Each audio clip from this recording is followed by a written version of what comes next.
This is probably Hawaii's most recognized building thanks to Hawaii Five-O. This is the Aliolani Hale building, and it was intended as a royal residence. It was later reconfigured to house government offices when Iolani Palace was constructed. Today, it is still the home of Hawaii's Supreme Court. King Kamehameha was a force to be reckoned with. He was at least 7 foot tall and a great warrior, diplomat, and leader.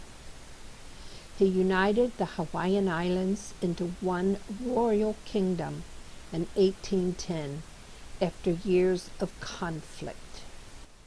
The unification of Hawaii was significant not only because it was an incredible feat, but also because under separate rule, the islands may have been torn apart by competing Western interests.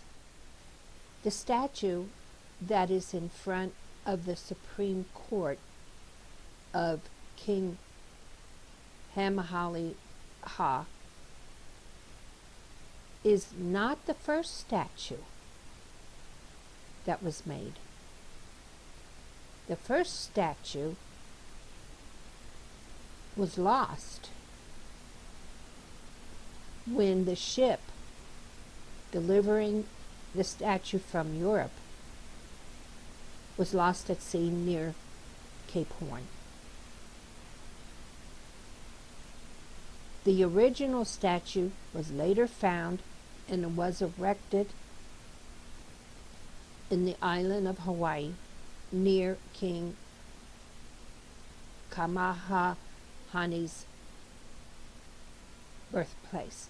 The yellow cloak is entirely made of feathers, and it was worn by King Kamehameha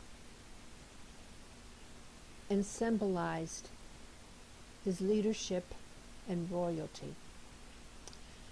The yellow feathers are from a now extinct mammal bird. These birds were black with 3 or 4 yellow feathers under each arm. It took about 60,000 birds to make this one robe.